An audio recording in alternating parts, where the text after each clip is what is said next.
بسم اللہ الرحمن الرحیم۔ السلام علیکم ویورز، آج کی میری ویڈیو محرم الحرام کی عظمت اور اہمیت کے متعلق ہے۔ اسلامی تقویم اور ہجری سال میں محرم الحرام کی عظمت و اہمیت ایک مسلمہ امر ہے۔ یہ اسلامی سال کا پہلا مہینہ ہے، یعنی محرم الحرام سے ہجری سال کا آغاز اور ذی الحجہ پر ہجری سال کا اختتام ہوتا ہے۔ اسی مہینے میں حضور نبی کریم صلی اللہ علیہ وآلہ وسلم نے مکہ سے مدینہ ہجرت فرمائی تھی۔ یہ ہجرت یکم محرم الحرام کو کی گئی تھی اور اسی مہینے کی یکم تاریخ کو یعنی یکم محرم الحرام کو حضرت عمر رضی اللہ تعالیٰ عنہ کو ایک فارسی غلام نے شہید کر دیا تھا، اور یکم محرم الحرام حضرت عمر رضی اللہ تعالیٰ عنہ کی شہادت کا بھی دن ہے۔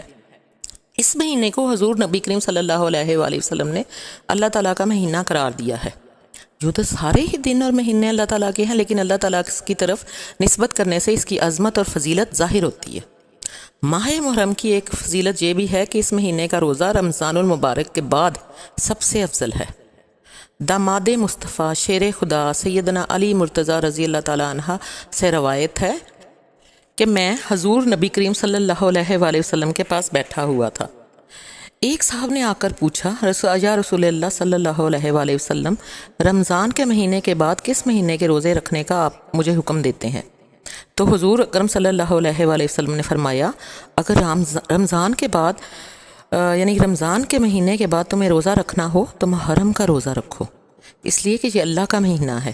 اس میں ایک دن ایسا ہے جس میں اللہ تعالیٰ نے ایک قوم کی توبہ قبول کی اور دوسرے لوگوں کی توبہ بھی قبول فرمائے گا۔ جس قوم کی توبہ قبول ہوئی وہ قوم بنی اسرائیل ہے، جیسے کہ اس کی وضاحت حدیث میں ہے کہ عاشوراء کے دن اللہ تعالیٰ نے حضرت موسیٰ علیہ السلام اور بنی اسرائیل کو فرعون اور اس کے لشکر سے نجات دی تھی۔ انسانی تاریخ کے آغاز اور خود آسمان و زمین کی تخلیق سے قبل اللہ تعالیٰ کے طے کردہ نظام کے مطابق ایک سال میں 12 مہینے ہی ہوا کرتے تھے، اور ان 12 مہینوں میں 4 مہینے ایسے ہیں کہ اسلام کی آمد سے قبل عہد جاہلیت کے عرب کفار مکہ بھی ان کی حرمت اور احترام کے قائل تھے، چنانچہ وہ اپنی جاری جنگوں کو بھی ان مہینوں میں موقوف کر دیا کرتے تھے۔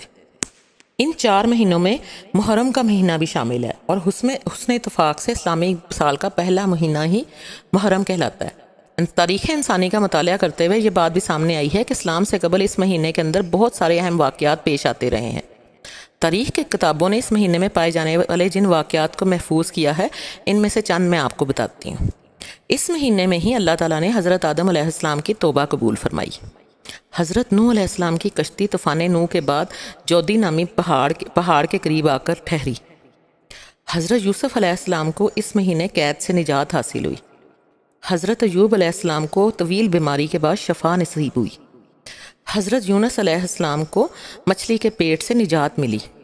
حضرت موسیٰ علیہ السلام اور بنی اسرائیل کو فرعون اور آل فرعون سے اس طرح نجات ملی کہ اللہ تعالیٰ نے فرعون سمیت اس کی فوجوں کو بحیرہ کلزم میں غرق کر دیا۔ حضرت عیسیٰ علیہ السلام کو زندہ آسمان پر اٹھا لیا گیا۔ ان تمام واقعات کا تعلق دین اسلام کی آمد سے قبل ہے، اور تاریخی کتابوں سے بھی یہ بات معلوم ہوتی ہے کہ یہ تمام واقعات محرم کی 10ویں تاریخ جیسے عاشوراء جو کہ محرم الحرام کا ہی حصہ ہے، 9ویں 10ویں محرم، ان دنوں میں پیش آئے تھے۔ اسلام کی آمد کے بعد بھی بعض اہم واقعات محرم الحرام کی 10 تاریخ کو پیش آئے، جن میں بعض کا میں یہاں ذکر کر رہی ہوں۔ جیسے حضرت عائشہ رضی اللہ تعالیٰ عنہ فرماتی ہیں کہ اسی روز یعنی 10 محرم الحرام کو اہل مکہ خانہ کعبہ پر گلاف چڑھایا کرتے تھے۔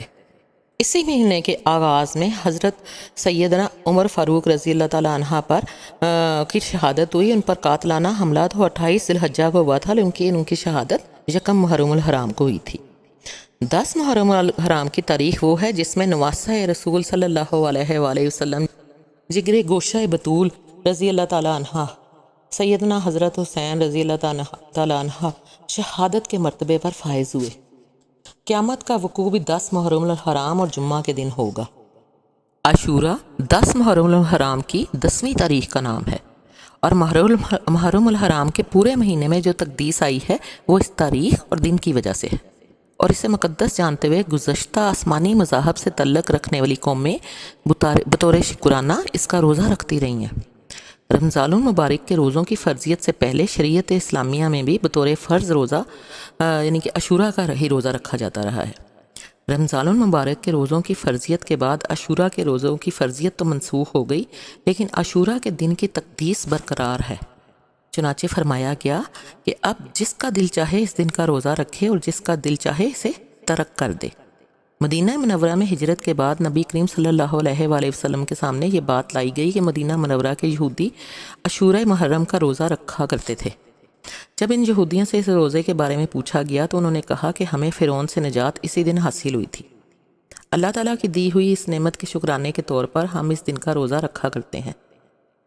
دین اسلام چونکہ ایک مستقل مذہب ہے اور اس دین نے اپنے سے پہلے کے الہامی مذاہب کی چند باتوں کو بھی اپنے اندر سموتے ہوئے ان مذاہب کو منسوخ کر دیا ہے، ان کے ماننے والوں کی مخالفت کا حکم دیا ہے تاکہ ان مذاہب سے یہ مذہب یعنی کہ مذہب اسلام ممتاز ہو اور ڈیفرنٹ ہو۔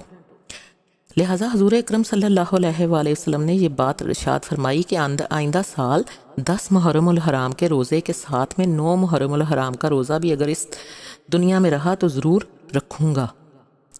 اس ارشاد مبارک کی روشنی میں فقہائے کرام یہ مسئلہ بتاتے ہیں کہ صرف 10 محرم الحرام کا روزہ نہ رکھا جائے بلکہ اس کے ساتھ ایک اور روزہ بھی ملا لیا جائے، یعنی محرم الحرام کی 9 اور 10 تاریخ کا روزہ رکھیں یا 10 اور 11 تاریخ کا روزہ رکھیں۔ نبی اکرم صلی اللہ علیہ وآلہ وسلم نے اس روزے کے حوالے سے ارشاد فرمایا، جو شخص عاشوراء کا روزہ رکھے، مجھے اللہ تعالیٰ کی ذات سے امید واثق ہے کہ اس کے پچھلے 1 سال کے گناہ معاف کر دیے جائیں گے۔ فقہائے کرام نے گناہوں کی معافی کے حوالے سے یہ وضاحت فرمائی ہے کہ ان سے مراد اللہ تعالیٰ کی چھوٹی چھوٹی نافرمانیاں ہیں۔ بڑے بڑے گناہ تو خود قرآن و حدیث کی تصریح کے مطابق بغیر توبہ کے معاف نہیں ہوتے۔ جہاں تک اللہ کے بندوں کے حقوق غصب کرنے کا تعلق ہے، وہ صاحب حق کے مطابق معاف کیے بغیر معاف نہیں ہوتے۔ بعض روایات میں اس دن کے حوالے سے یہ بات ملتی ہے کہ اگر کوئی شخص اپنے اہل خانہ پر عام دنوں کے مقابلے میں بہتر کھانے جو کہ اس کی اپنی استطاعت کے مطابق ہوں کا انتظام کرے تو اللہ تعالیٰ پورا 1 سال اس کے رزق میں برکت عطا فرمائے گا۔ فقہ مالکی کے مشہور عالم محمد بن محمد طرابلسی جو کہ امام خطاب رحمۃ اللہ علیہ کے نام سے معروف ہیں، عاشوراء کے دن اہل و عیال پر وسعت کرنے والی روایت کے بارے میں فرماتے ہیں کہ روایت میں عاشوراء کے دن کا ذکر ہے کہ جو شخص 10 محرم کے دن اپنی ذات اور اپنے گھر والوں پر وسعت کرے گا تو اللہ تعالیٰ پورے سال اس کے لیے کشادگی فرمائے گا۔ حضرت عمر رضی اللہ تعالیٰ عنہ کی موقوف روایت میں عاشوراء کی رات میں گھر والوں پر یہ وسعت کرنے پر مذکورہ فضیلت ہی بیان کی گئی ہے۔ پھر عاشوراء کی رات کی تعین میں علماء سے دونوں باتیں منقول ہیں۔ نمبر 1، 10 محرم الحرام گزر جانے کے بعد 10 کی شام۔ نمبر 2، 10 محرم الحرام گزر جانے کے بعد 11 کی رات۔ اس تفصیل کی بنا پر اگر کوئی شخص 10 محرم الحرام کے دن 10 کی شام اور 11 کی شام میں سے کسی بھی وقت گھر والوں پر وسعت کرے تو انشاءاللہ تعالی اسے مذکورہ فضیلت حاصل ہو جائے گی۔ لہٰذا 10ویں کی رات اچھا پکا لیا جائے یا 10 محرم کو دن کے وقت گھر کے ان افراد کے لیے اچھا پکایا جائے جن کا روزہ نہ ہو، اور جن کا روزہ ہو ان کے لیے شام افطار میں اچھا پکا لیا جائے۔ مسلم شریف کی ایک روایت میں ماہ محرم کو اس کے شرف کی وجہ سے شہر اللہ یعنی اللہ کا مہینہ کہا گیا ہے۔